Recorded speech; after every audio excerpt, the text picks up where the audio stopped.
పరిస్థితి బాగాలేనప్పుడు పక్కకు జరిగి వెళ్ళిపోతే ఈరోజు ఇంత ఇష్యూ భద్ర మీదకి వచ్చినా ఎవరు ఆవేశపడరండి? ఎవరు కొట్టి ఎందుకు కొట్టాలి ఆయన?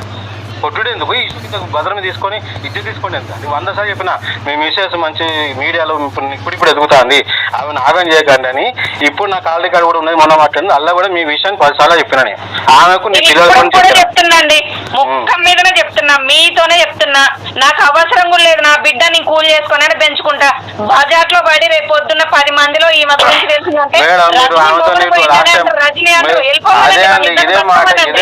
ఇదే మాట స్వాతితోడు కూడా 20 నిమిషాలు మాట్లాడినప్పుడు కూడా నా లైఫ్ లో నాకు రాజేష్ అంటోడు లేడు, నా బిడ్డకు నేనే చేసుకుంటాను, నా బిడ్డకు చాక్లెట్ కూడా నేనే కొనిస్తాను, ఆయన పేరు మీద బిడ్డ బతుంది, నా పేరు మీద నా బిడ్డ బతుంది అని ఆమెతో కూడా మీరు అన్న మాటలు కూడా నాకు చెప్పింది. సరే అమ్మ, అంత ధైర్యంగా ఉన్నది, నీకు ఒక సపోర్ట్ చేస్తాను అంటాను కదా, నీకు ఇక్కడ సమస్య వస్తే కూడా చెప్పు. మీరు అడిగినాడు కదా రాజేష్ దగ్గర మీ పరిస్థితి ఏంది, చచ్చిపోతాను కూడా అప్పుడే అన్నది అమ్మాయి. చనిపోవడం ఎందుకు, నీ 2 పిల్లలు ఆగమవుతారు, నీ 2 పిల్లలు ఆగం చేసుకోకు. ఏమంటే నేను నీకు నిలబడతా, నీకు కష్టం వచ్చినప్పుడు నాకు మెసేజ్ పెట్టి ఫోన్ చేయ, అవసరం అయితే నేను నిలబడి కొట్లాడతా, నీకు అన్యాయం జరగనయ్యా, వాడు వేస్ట్ కాదని మీరు మాట్లాడి 20 నిమిషాలు ఆ విషయం కూడా నాకు చెప్పింది. కానీ మీరు ఏం మాట్లాడినో సరే, మీరు ఆ మాటలు మాట్లాడి నేను ఇప్పటికీ కూడా ఉండడం చాలా మంచిది. రెండోది దాంట్లో తప్పు ఎవరిది అనేది కూడా మీకు స్పష్టంగా తెలుస్తా ఉంది.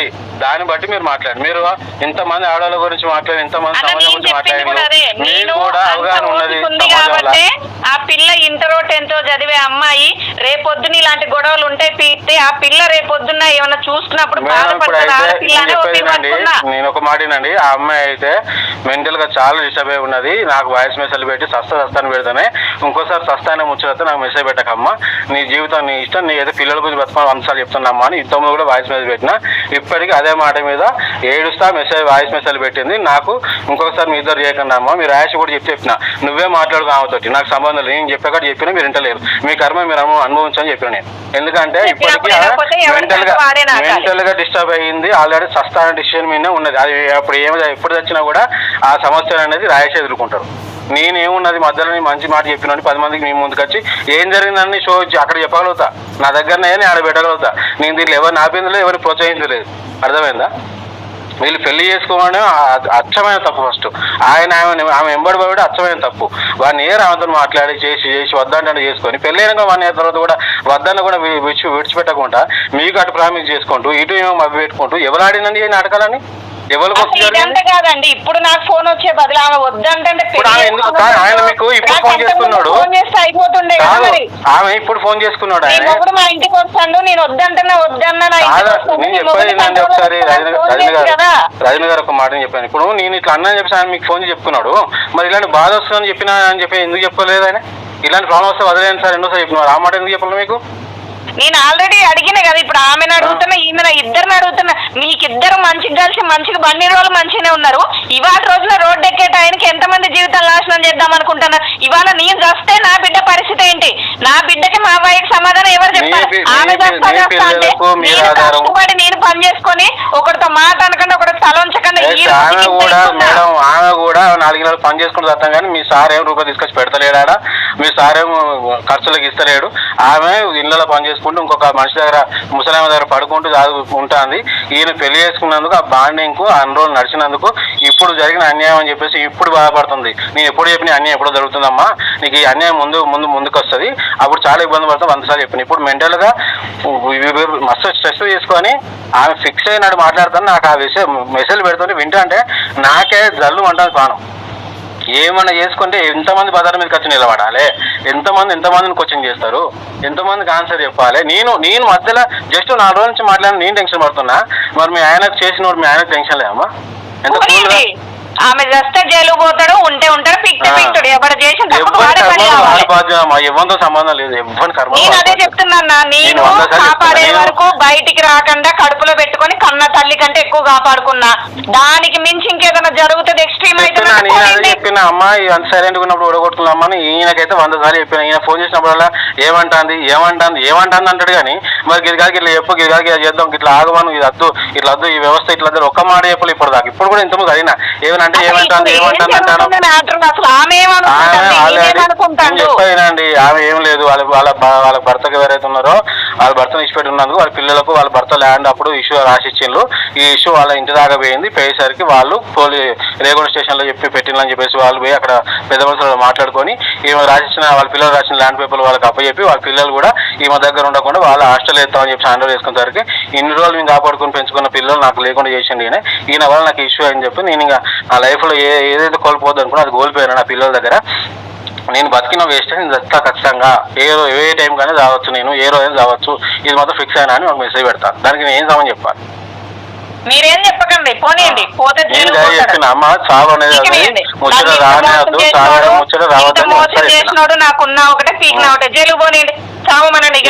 ఇంత మంచిగా ఉంటే నేను నిలబడతా, నేను చెప్తా అని నేను చెప్పినప్పుడు నేను ఈ రోజుకి బయటికి రాకుండా అందరు ఆడోళ్ళలాగా రోడ్డుకి ఎక్కడ కడుపులో పెట్టుకున్నప్పుడు నన్ను ఇంత క్షోభ పెట్టి నేను ఇంత మానసికంగా పడుతుంటే నా బాధ ఎవరు పట్టించుకోకుండా ఎవడు ఇష్టం వచ్చినట్టు వాడు తిరిగినప్పుడు తరపున ఎవరు ఆలోచిస్తలేడు, నన్ను ఎవరు ఆలోచిస్తారు, నేనే తప్పు చేసిన అంటాను. మరి వాడు రాంది, వాడు ఎన్నిసార్లు నా దగ్గరికి వచ్చి మాట్లాడేది, నన్ను ఇది చేయండి, నేను ఎందుకు తప్పు చేస్తా, నేను పోయినా వాడు కావాలని పోయినా వాడే నా వెనక సంవత్సరం పాటు తిరిగింది కదా అని ఆమంటాను. ఇప్పుడు ఏం చెప్తుంది దానికి? ఎవరు కరెక్టే అండి, ఇప్పుడు మీరు అన్నది కరెక్ట్. ఈయన తప్పు చేసిండు, వీడి లంగా దొంగ ఎద్దవనే వాడికి సిగ్గు లేకుండానే పోయిండు. అదే పర్సన్ పోలీస్ స్టేషన్ కి నన్ను పిలిపించి నీ మొగుడు నా ఇంటికి వస్తాడు నాకు వద్దు అని చెప్తే ఈ కాలనీ ఇట్లా పెట్టిపోతున్నా నేను. అది వాళ్ళు చేయాల్సిన తప్పు, అక్కడ మిస్టేక్ అయింది, ఆ రూల్ తీసుకోలేదు. ఇక ముందు ఏం జరిగేది అయితే నేను ఆడవాళ్ళకి స్టాండ్ తీసుకొని ఇంత మందికి న్యాయం చేస్తానా? ఒకటి గుర్తుండి రజని గారు, ఎంత స్టాండ్ తీసుకున్నా ఒక్కసారి మన ఇంట్లో తప్పు వస్తే సమాజం మొత్తం మనల్ని దుయ్యబడతారు. అది మీకు తెలుసు,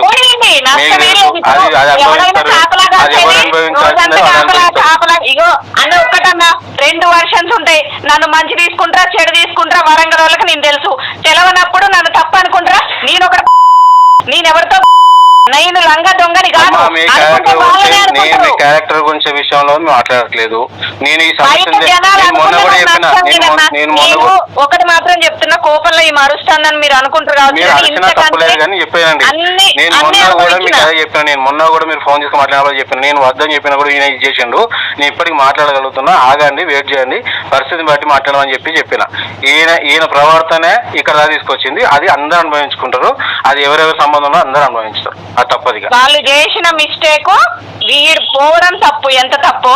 ఈయన వద్దు అనుకొని వచ్చినప్పుడు వీళ్ళు అసలు పెళ్లి చేసుకోవాలి. 1 year తర్వాత వద్దన్నప్పుడు నోరు మూసుకుంటే ఈయనకి ఏం పోయింది? 1 year తర్వాత వద్దని చెప్పింది, వద్దన్నప్పుడు నోరు మూసుకుంటే ఏమైంది? ఈయన 5 సంవత్సరాలు కాపురం చేసి 5 సంవత్సరాలు పిల్లం కానీ పెళ్లి చేసుకొని చూపించుకున్నట్టుగా చూసుకొని అక్కడిక్కడ రూమ్లని మార్చి ఆగాలికి ఈగాలికి అందరికి నా భార్య అని చెప్పేసి మధ్యాహ్నం పూట పోయి బ్యాంకు పోయి వచ్చి మధ్యాహ్నం పూట లంచ్ చేసి ఆధారం వచ్చి ఉండిపోడు అవన్నీ చేసి ఇప్పుడు ఇట్లా చేస్తా అంటే ఎవరు ఏ ఆడదని ఎందుకు ఒప్పుకుంటుంది? నువ్వు ఇచ్చే ఆశీర్వదించి ఎందుకు ఇచ్చావు? నువ్వు ఇవ్వకుండా ఉండాలి. 1 year తర్వాత ఆమె వద్దన్నప్పుడు నోరు మూసుకొని ఉండాలి. నువ్వు ఎందుకు ఊకోలే? నీకు బుద్ధి లేదా? అప్పుడు నాకు తెలియదు ఇదంతా సమస్య ఎదురైతే నా లైఫ్ ఎట్లయితుందని తెలియదా?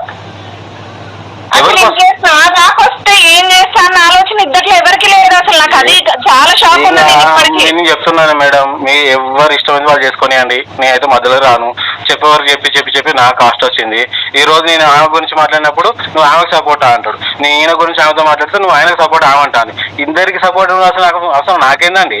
ఎవరి కర్మకు చేసుకున్నాడు, ఎవరికి చెప్పి చేసుకున్నాడు, అనుభవిస్తారు. రేపు పొద్దున జరిగితే ఎట్లా అంటే అట్లా అనుభవిస్తారు వేస్ట్గా. రాజేష్ సార్ అయితే దీంట్లో నేను చెప్తున్నా 90% తప్పు ఆయనదే నిలబడ్డది. అది ఖచ్చితంగా బయటకు వస్తే ఆయన నష్టపోతాడు. నేను అందుకే నోరు మూసుకొని ఉండండి సార్, ఏమంటే మాట్లాడండి, ఒడగొట్టుకొని మీ ఇంటి దాకా తీసుకోపోకండి, మీ ఇంట్లో లైఫ్ ఖరాబ్ చేసుకోకని చెప్పిన. ఈయనలే ఎవరు అనుభవించాలి? కర్మ సిద్ధాంతం ఎటుపోదు, ఇప్పటికప్పుడు మనం వెంటనే పడుతుంది. అదైతే అర్థం చేసుకోవాలి. ఆయన కర్మ అందరికి వర్తిస్తుంది అన్న, నా అవసరం కూడా ఎటుపోదు. వీడు ఇక్కడ చేసిన తప్పు